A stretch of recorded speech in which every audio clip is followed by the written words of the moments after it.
So it's been hard for me to speak for whatever reason. But 3-4 months ago, I overcame homelessness. And it's not to say that I miraculously got back on my feet, but I took meticulous steps to ensure my situation didn't escalate. And I'm in recovery from that. I'm working through that. And this happened to me after I decided that I know who I am, I know what life I want, and the life that I was leading, though it looked amazing, was not sustainable, was not built on a solid foundation, looked better than it felt. So I decided to let it go, to release, to detach. And it was one of the hardest things that I've ever done in my life. Like I could probably still at this very moment cry over how difficult of a decision that was for me and how difficult of an experience that was. And on top of experiencing the losses that I essentially chose, I also dealt with people that I loved and cared for and respected, butchering my name, questioning my character, questioning my sanity, questioning my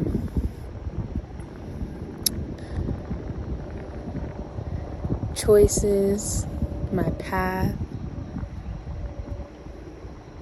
questioning everything about who I am. And not only that,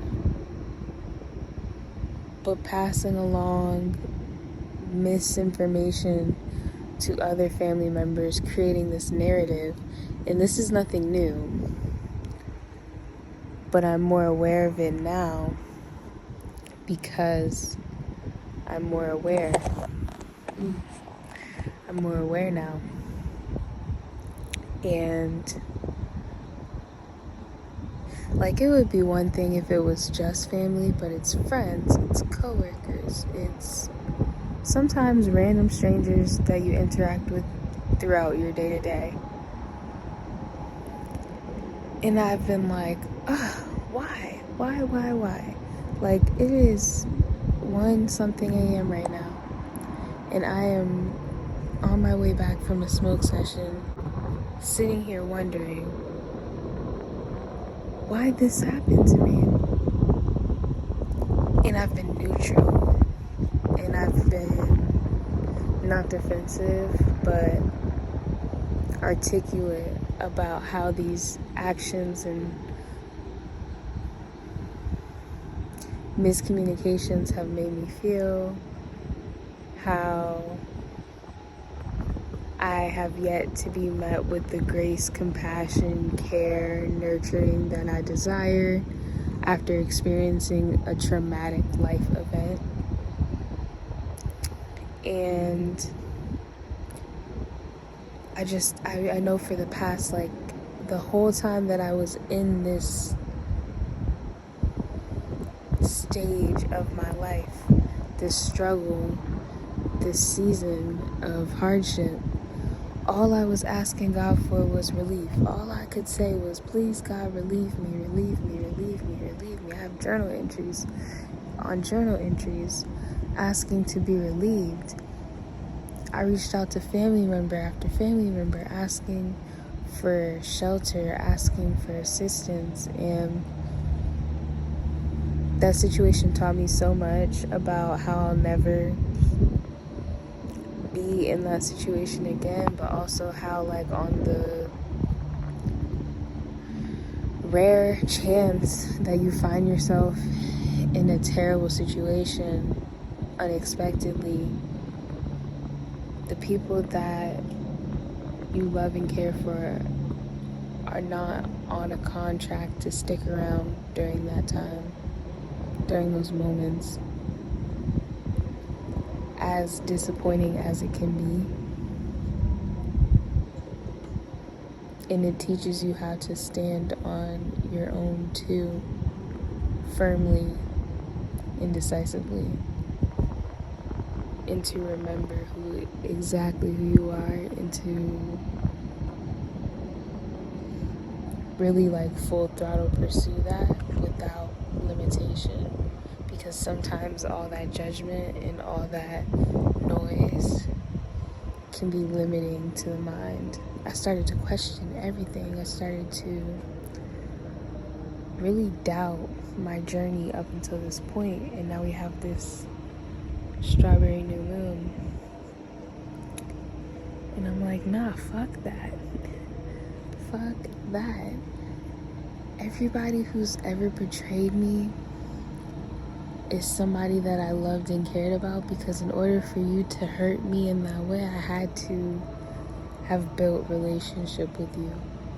And as unfortunate as it is, I still must move forward. And all those negative judgments, negative interactions, betrayals were reminders that life is beautiful, experiences are beautiful, running into souls that are similar to you is a beautiful thing. And when the person betrays you, when the thing leaves, when it's time to detach, you must still continue to move forward in the direction that best suits you. And unfortunately, everyone won't agree with that. Unfortunately, everyone won't be along for the journey, and you must still move forward. It's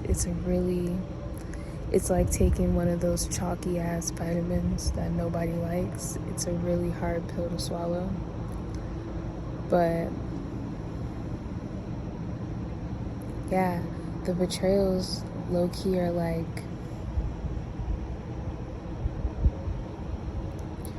kickstarts. I'm trying to think of a good word.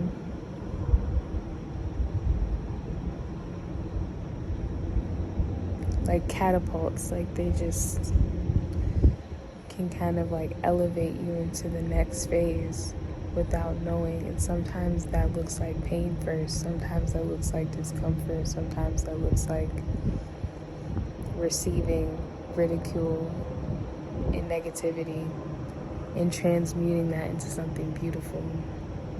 I forgive everybody who's ever turned their back on me when I was down, talked down on me when I was already hurting, talked behind my back, talked in front of my face, said negative things, doubted me, sabotaged me, put anything. I forgive every person that's ever done that to me, because y'all have lit a fire in me that's made me want to prove every single one of y'all wrong. No shade. People's limitations are not my own. And I may look unorthodox, I may move in a very flowy manner. That's intentional, because I want to do things different.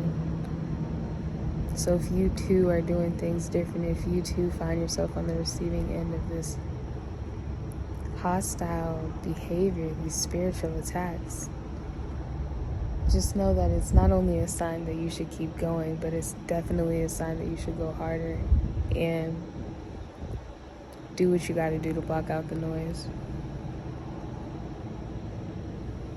But yeah, awareness is a crazy thing, because it's so beautiful and everything becomes so clear.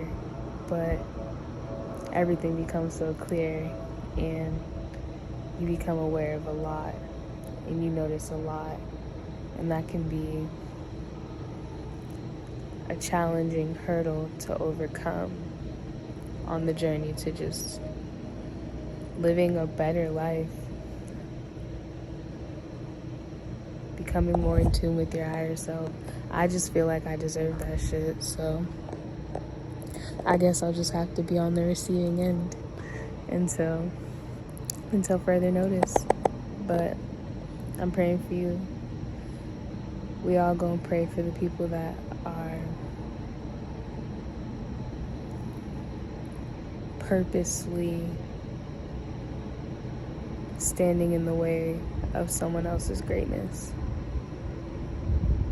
And I pray for the strength, growth,